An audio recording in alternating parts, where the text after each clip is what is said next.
তুমি কোন চাটের আব্বাস? তুমি আসছো এখানে মামলা করতে? গুনার টাইম নাই।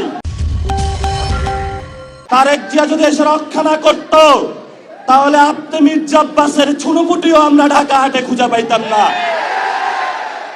হালে পানি আছে, এখনো বেঁচে থাকার সুযোগ আছে। ভদ্র হন। ওরা আমাদের ভয় দেখায়, আমরা এক আল্লাহ ছাড়া কারো কাছে ভয় পাই না।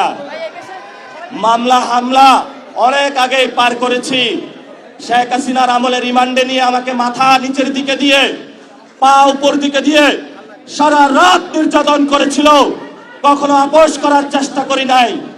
তুমি কোন চাটের আব্বাস? তুমি আসছো এখানে মামলা করতে? গুনার টাইম নাই। সিনিয়র সিটিজেন আসেন, সিনিয়র সিটিজেন আছেন, আমরা সম্মান করতে চাই, কিন্তু নিজের সম্মান যদি না রাখতে পারেন তাহলে এই যারা ইয়াং জেনারেশন আছে, জেনজিরা আছে, আপনার পুরা সম্মানের চাদর খুলে বুড়িগঙ্গায় নিক্ষেপ করবে। আমরা ধৈর্য ধারণ করতেছি, আমরা শান্তিতে বিশ্বাস করি, আমরা গণতন্ত্রে বিশ্বাস করি। ওই দিন নির্বাচনের দিন আমি যদি সেইখানে কনফ্রন্টেশনে যেতাম, হাজার হাজার স্টুডেন্ট হসপিটালে থাকতো। আমি গণতন্ত্রে বিশ্বাস করেছি, কিন্তু গণতন্ত্রের নামে আপনারা ইঞ্জিনিয়ারিং করেছেন। আমরা এখনো সহ্য করছি। দ্রুত রিফর্ম অ্যাসেম্বলি করেন, দ্রুত বাংলাদেশের সংস্কার বাস্তবায়ন করেন। এই যে আমার নামে আজকে একটা মামলা হলো, মানহানির মামলা।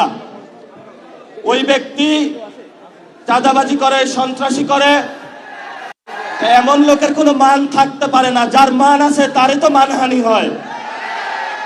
মামলা করেছে আরেকজনকে দিয়ে, গোপনে গিয়ে হলে সাক্ষী হিসাবে উপস্থিত হয়েছে। এগুলাকে আমরা বলবো গুপ্ত। আপনি ঢাকা হাটে ফেল করেছেন, লিখে রাখুন জনাব আব্বাস। আপনাকে তারেক জিয়া এসে রক্ষা করেছে। শহীদ ওসমান হাদি ভাইয়ের বিচার বুঝিয়ে দেন, লড়াই চালাবেন, আপোষ করবেন না।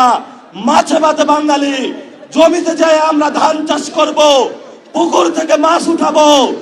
আমাদের ইন্ডিয়ান কোনো কিছু প্রয়োজন নাই।